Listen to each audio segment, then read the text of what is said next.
Hi guys, welcome back. This is FSX404 and today I'm going to go over some airport VFR departure procedures.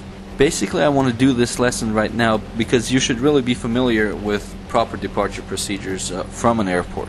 So let's get into this. Before departing an airport, we should be familiar with its published traffic pattern. A published traffic pattern at an airport is not only used for approaching aircraft, but it will also be used for your VFR departure procedures. As far as VFR departure procedures from an airport, there's two types of departure procedures that we use. Those from a controlled airport or an airport with a tower, and those departures from an uncontrolled airport or the airport that has no control tower. For the controlled airport part of the departure procedures, I will use the El Monte Airport, KEMT, for this tutorial. El Monte Airport is located in Southern California, and it's actually 11 miles east of downtown Los Angeles. A few quick points about El Monte. Its runways are runway 19 and runway 1. The runway is 4,000 feet long, 75 feet wide. Its elevation is about 300 feet. Its traffic pattern altitude is 1,300 feet or 1,000 feet AGL. It has a left traffic pattern for runway 1, but it has a right traffic pattern for runway 19. So both of the traffic patterns in El Monte are located west of the airport. One last thing to note is that El Monte has a Class Delta airspace that extends up to 2,800 feet. Even though for El Monte both of the traffic patterns are located on the west side of the airport, in a controlled airport, unless there's other restrictions, and I'll go into this a little bit later, the ATC will accommodate arriving and departing airplanes to a traffic pattern of their choice. So for example, in El Monte, the ATC will allow you to depart runway 19 to the east unless there's a good reason not to, like having 5 airplanes in the traffic pattern at the same time and 2 more arriving, 3 leaving, that kind of stuff. But for the most part, they will let you depart on either side. For most tower-controlled airports, there will be basically 3 types of departure procedures: a straight-out departure, a crosswind departure, and a downwind departure. A straight-out departure procedure is done anytime your flight path will take you within 30 degrees to the left or right side of the runway. One thing to remember is that in a straight-out departure we have to keep our runway heading or the upwind heading until we have passed the crosswind point on our upwind leg. Once we have passed the crosswind point on our upwind leg, we can resume our navigation and fly to our destination. Just as a note, most of the airports will have crosswind turns done at about 400 to 500 feet AGL, or that's about a mile from the end of the runway. But there are cases where airports have extended upwinds for whatever reasons. Fullerton Airport, for example, has a conveniently placed 700-foot radio antenna tower right where the crosswind part of the traffic pattern should be. So obviously the upwind is extended for a while until you pass the antenna, and then you can turn onto your crosswind. So to be on the safe side, if you don't know when to turn, keep a straight heading for about 2 miles and then resume your own navigation on straight out departure. The second departure procedure will be a crosswind departure procedure. The crosswind departure will be used when your flight path to your destination airport will take you between 30 to 90 degrees from the end of the runway. The way the crosswind departure is done is that we'll fly the upwind leg, turn onto the crosswind at 400 to 500 feet AGL, and maintain that crosswind heading until we have passed the downwind point of our crosswind leg.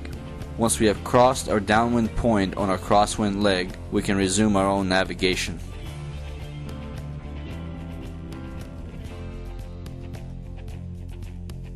The last departure procedure for a controlled airport is the downwind departure. We'll basically take off, fly the traffic pattern until we get onto our downwind leg of the traffic pattern, and once we have climbed above the traffic pattern altitude, preferably 500 feet above, we can resume our own navigation.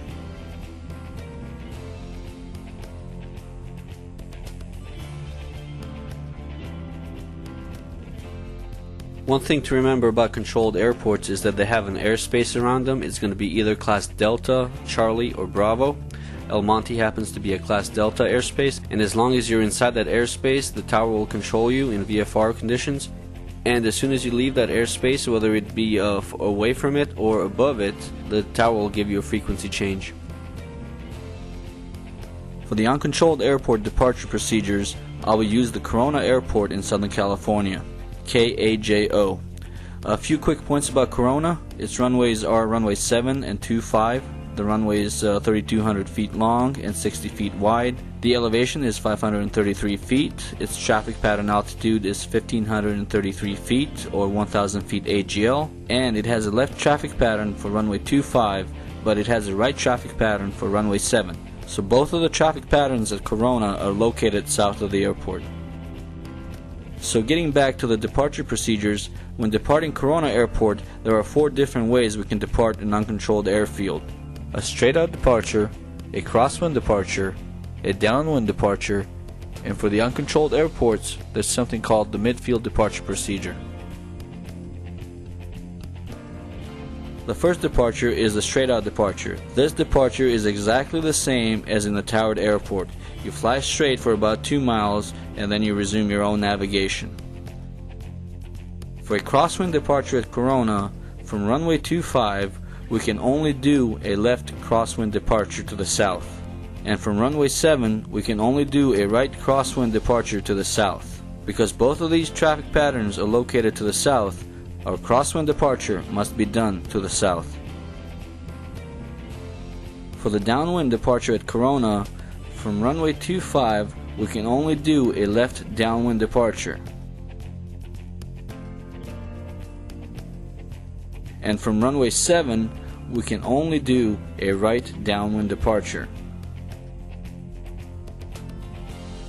If we wish to depart Corona to the north, then we must do something called a midfield departure. If we take off from runway 25, we'll fly the upwind, then we'll turn onto the left crosswind, and then onto the left downwind. Once we are on the downwind and we are 500 feet above the traffic pattern altitude, in this case 2,033 feet MSL, we'll turn north and overfly the midfield, and only after overflying the midfield we can resume our own navigation. The same holds true when departing runway 7, and once we are 500 feet above the traffic pattern altitude, or 2,033 feet MSL in this case, we'll turn north, overfly the airport at around midfield, and only after we have overflown the airport we can resume our own navigation. Anyway guys, this was the VFR departure procedures for both controlled and uncontrolled airports. I hope you guys enjoyed it. Thank you for watching, and I hope to see you guys soon.